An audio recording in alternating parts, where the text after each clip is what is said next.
शुरू करें। तो आज सेंट्रल गवर्नमेंट पार्लियामेंट में एक बहुत ही अलोकतांत्रिक और असंवैधानिक बिल दिल्ली के संबंध में लेके आई है।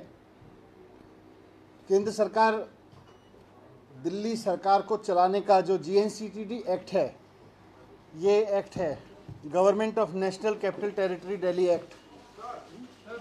इसमें बदलाव करने के लिए एक अमेंडमेंट बिल लेके आई है।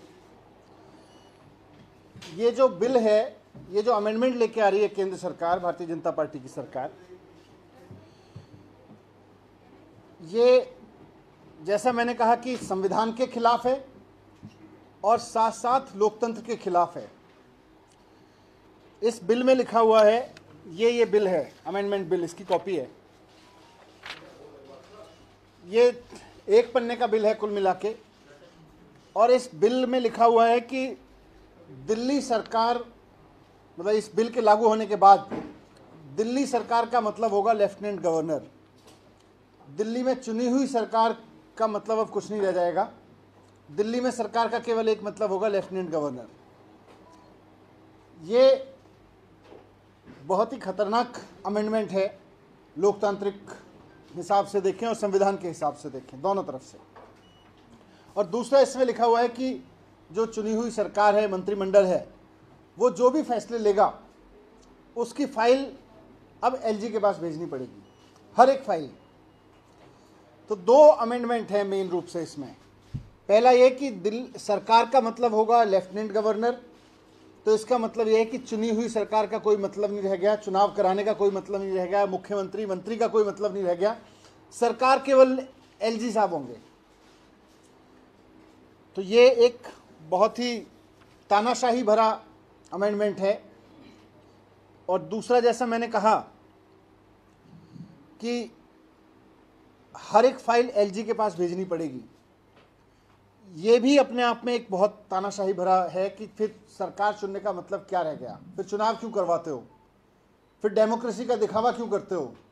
अगर चुनी हुई सरकार, चुने हुए मंत्रियों, चुने हुए मुख्यमंत्री के पास में कोई डिसीजन लेने की पावर ही नहीं है, और अगर सरकार का मतलब हो गया लेफ्टिनेंट गवर्नर, तो फिर ये मंत्री मुख्यमंत्री बनाते क्यों हो, ये विधानसभा बनाते क्यों हो, चुनाव कराते क्यों हो, ये लोकतंत्र होने का, लोकतांत्रिक होने का ढोंग क्यों करते हो। मैं इसको थोड़ा सा विस्तार से आपके सामने रखना चाहता हूं, इसकी हिस्ट्री के साथ में। इसका सारा पावर देश चलता है कॉन्स्टिट्यूशन से। कॉन्स्टिट्यूशन में दिल्ली सरकार कैसे बनेगी, दिल्ली में असेंबली कैसे बनेगी, उसमें सरकार कैसे बनेगी, वो सरकार कैसे काम करेगी, बहुत स्पष्ट रूप से लिखा हुआ है। मैं थोड़ा सा उसके रिलेवेंट पोर्शंस को आपके सामने पढ़ देता हूं। कॉन्स्टिट्यूशन में 239AA एक आर्टिकल है। 239AA में लिखा हुआ है कि there shall be a legislative assembly for national capital of Delhi. Delhi की एक असेंबली होगी, विधानसभा होगी।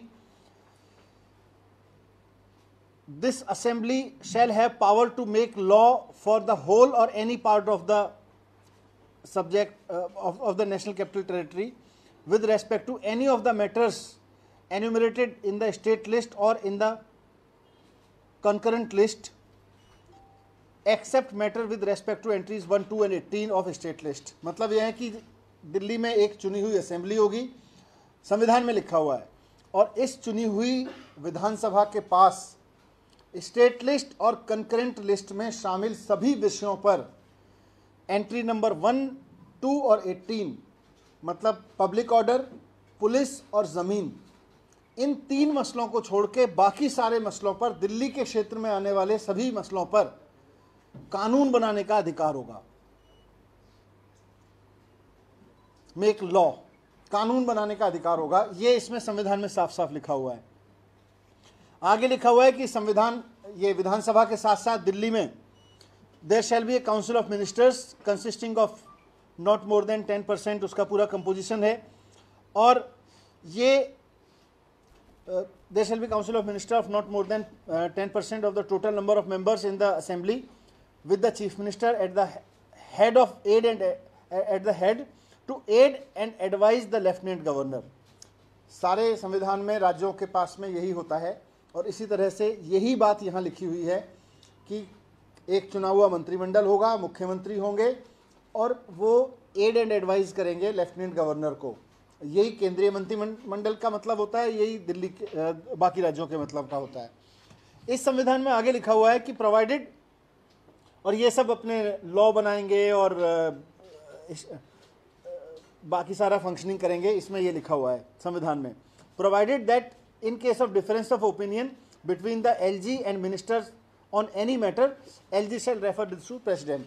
अगर एलजी और चुनी हुई सरकार के बीच में कोई मतभेद होगा तो वो मामला प्रेसिडेंट को जाएगा और प्रेसिडेंट के हिसाब से उस पर काम होगा। ये सिंपल सी भाषा में लिखा हुआ है।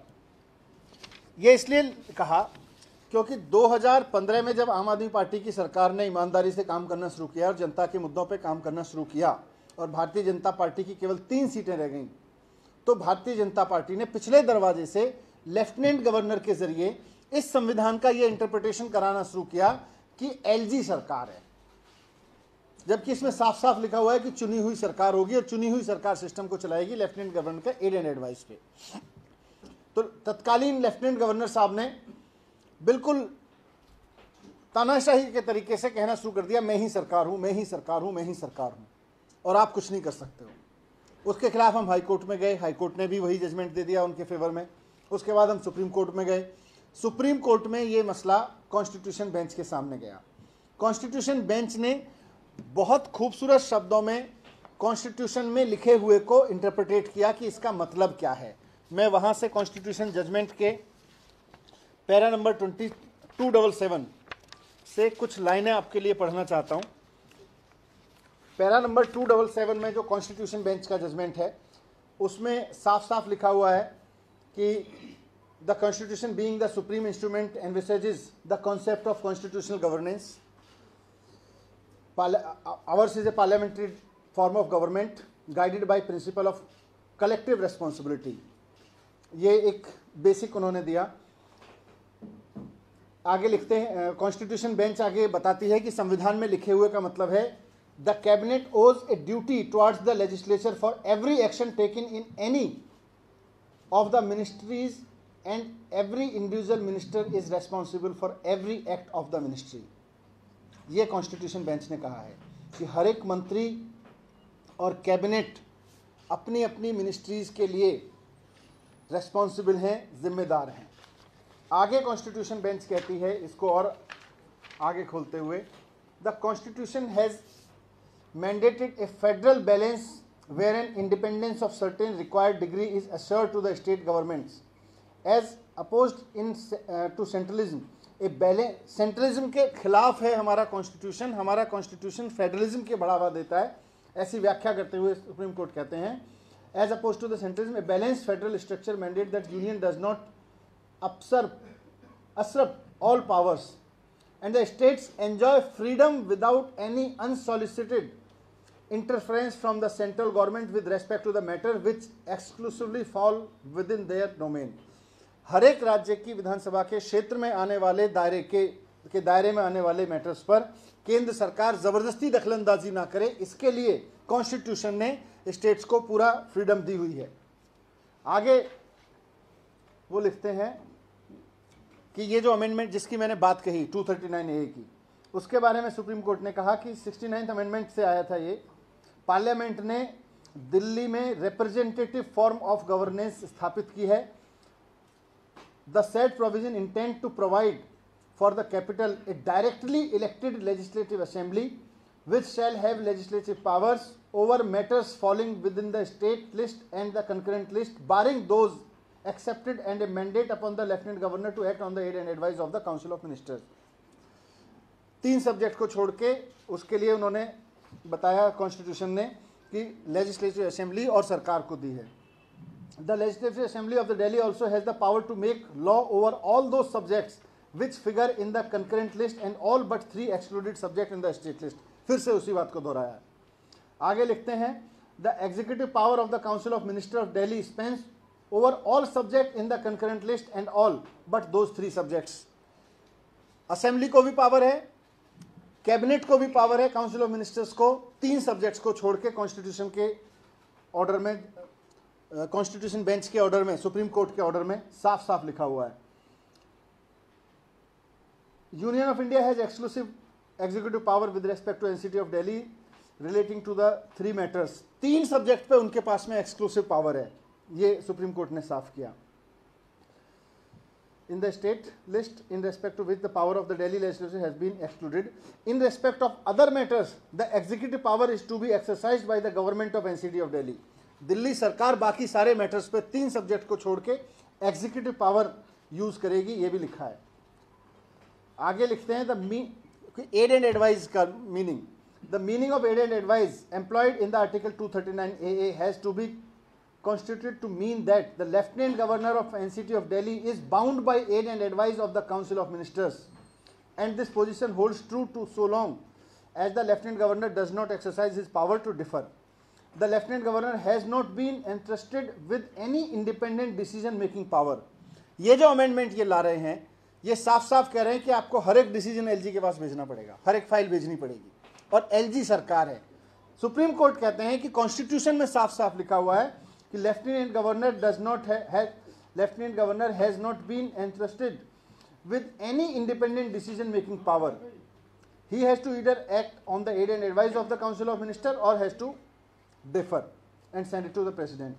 फिर कॉन्स्टिट्यूशन कहता है कि अगर किसी मामले में लेफ्टिनेंट गवर्नर, एनी मैटर, अगर लेफ्टिनेंट गवर्नर और मिनिस्टर के बीच में डिफरेंस ऑफ ओपिनियन है तो एनी मैटर को भी कॉन्स्टिट्यूशन में लिखे हुए एनी मैटर को भी बहुत अच्छे से इंटरप्रेट किया है सुप्रीम कोर्ट ने 4 जुलाई 2018 के जजमेंट में। The words any matter employed in the proviso of 239A can not be inferred to mean every matter. इसको हर एक मामला नहीं समझा जाएगा, एनी मैटर का मतलब होगा the power of lieutenant governor under the said proviso represent the exception and not the general rule which has to be exercised in exceptional circumstances by the LG. बहुत रेयरेस्ट मैटर्स में ये use होगा, exceptional circumstances में use होगा, हर एक मामले में any matter. Any matter का मतलब है कोई बहुत रेयरेस्ट मामला, हर एक मामला नहीं है, जबकि ये अमेंडमेंट कहता है कि हर एक मामला एलजी के पास में भेजना पड़ेगा। The LG should not act on in a mechanical manner without due application of mind so as to refer every decision of council of minister to the president. आगे लिख रहे हैं the difference of opinion between the LG and council of ministers should have a sound rational and there should not be exposition of the phenomenon of an obstructionist but reflection of the philosophy of affirmative constructionism. मतलब LG जो है, केंद्र सरकार जो है, वो ऑब्स्ट्रक्शनिस्ट की भूमिका नहीं निभाएगी दिल्ली सरकार के द्वारा ली गई पावर्स में, दिल्ली की असेंबली की पावर्स में। एक और पैराग्राफ इंपॉर्टेंट है इसमें, the scheme that has been conceptualised by the insertion of 239AA, जो कॉन्स्टिट्यूशन है उसको और GNCTD एक्ट को और TBR transaction of business rules, इन तीनों को साथ में पढ़ें तो सुप्रीम कोर्ट कहते हैं this indicates that the lieutenant governor being the administrative head shell be kept informed. ये जो कह रहा है कानून इनका नया कि हर एक फाइल पहले भेजनी पड़ेगी एलजी साहब के पास, उसके बारे में सुप्रीम कोर्ट ने पहले ही लिख दिया कि संविधान में लिखा हुआ है that lieutenant governor shall be kept informed with respect to all the decision making taken by the ministers. The terminology send a copy thereof to the LG, forward to the lieutenant governor or submit to the lieutenant governor or cause to be furnished to the lieutenant governor in the rules lead to only one possible conclusion that the decision of the council ministers must be communicated to the lieutenant governor, but this does not mean that the concurrence of the LG is required. मतलब concurrence की कोई जरूरत नहीं है LG की transfer subjects में। The said communication is imperative to be keep him apprised in order to enable him. So ये basically मोटे तौर पर सुप्रीम कोर्ट ने साफ कह दिया था कि संविधान में लिखे हुए का मतलब है कि दिल्ली के चुने हुए मंत्रिमंडल के पास में पूरी पावर्स होंगी। 3 सब्जेक्ट को छोड़ के लेफ्टिनेंट गवर्नर साहब को ये अधिकार होगा कि वो अगर किसी मामले पे अलग राय रखते हैं तो वो अपनी राय प्रेसिडेंट साहब को कह के उस पर डिफरेंस ऑफ ओपिनियन दे सकते हैं, लेकिन उनसे कंकरेंस लेने की कोई ज़रूरत नहीं होगी। ये साफ साफ कॉन्स्टिट्यूशन बेंच ने कॉन्स्टिट्यूशन में लिखे हुए को समझा दिया है। उसके बाद अब केंद्र सरकार ने, भारतीय जनता पार्टी ने क्या किया है कि अब ये कानून ले आए हैं और इस कानून में लिख दिया है, इस कानून के बाद ये जो सुप्रीम कोर्ट का जजमेंट है ये इसको उलट दे रहा है। यानी कि सुप्रीम कोर्ट को जजमेंट को उलटने का मतलब है कि ये कॉन्स्टिट्यूशन को उलट रहे हैं। कॉन्स्टिट्यूशन में लिखा हुआ है कि चुनी हुई सरकार के पास पावर होंगी 3 सब्जेक्ट को छोड़ के, ये कह रहे हैं कि चुनी हुई सरकार के पास में 3 सब्जेक्ट तो छोड़ दीजिए, किसी भी मामले में चुनी हुई सरकार सरकार ही नहीं होगी, लेफ्टिनेंट गवर्नर सरकार होंगे। और दूसरा कह रहे हैं कि मंत्रिमंडल को हर एक फाइल अपनी वहां पे भेजनी पड़ेगी एलजी के पास में। फिर ऐसे कैसे काम चलेगा, ऐसे कैसे सरकार चलेगी? फिर मंत्रिमंडल बनाई क्यों रहो, चुनाव करवाई क्यों रहो? तो ये जो भारतीय जनता पार्टी का अप्रोच है, केंद्र में बैठ के जनता के निर्णय के खिलाफ इस तरह की हरकतें करना, साम दाम दंड भेद किसी भी तरह से, पहले तो चुनाव जीतने की कोशिश करना, जब जनता चुनाव में हरा दे तो उसके बाद चुने हुए एमएलएज को खरीद के सरकार बनाने की कोशिश करना, सरकार चलाने की कोशिश करना। और जहां एमएलएज ना बिक पाए, दिल्ली जैसी जगह पे जब वो इसमें भी फेल हो गए कि एमएलएज खरीद पाते, तो उसके बाद में उन्होंने कॉन्स्टिट्यूशन के अगेंस्ट जाके, सुप्रीम कोर्ट के जजमेंट के अगेंस्ट जाके ये कानून अमेंडमेंट पास लेके आए हैं। और इसमें कुल मिला के चुनी हुई सरकार की जगह भारतीय जनता पार्टी पिछले दरवाजे से अपनी सरकार बनाने की कोशिश कर रही है। ये सवाल सिर्फ आम आदमी पार्टी और भारतीय जनता पार्टी का नहीं है, ये इस देश के संविधान के ऊपर बहुत खतरा है कि केंद्र में बैठी हुई सरकार क्या कोई भी कानून पास करके जनता द्वारा चुनी गई सरकार को साइड करके गवर्नर और लेफ्टिनेंट गवर्नर के जरिए सरकार चलाने का नया तरीका खोज के लाई है, वो भी तब जबकि उसके खरीदने पे उसको एमएलएज नहीं मिल रहे या जनता ने उसको जीरो पे कर दिया। तो ये बहुत गलत चीज़ कर रहे हैं, मैं आपके सामने रखना चाह रहा था। अनकॉन्स्टिट्यूशनल इलीगल चीज़ कर रहे हैं। अभी देखेंगे सारा लीगल एक्सपर्ट से बात करके जो भी ऑप्शंस हैं वो तलाशेंगे कि इसको कैसे करना है।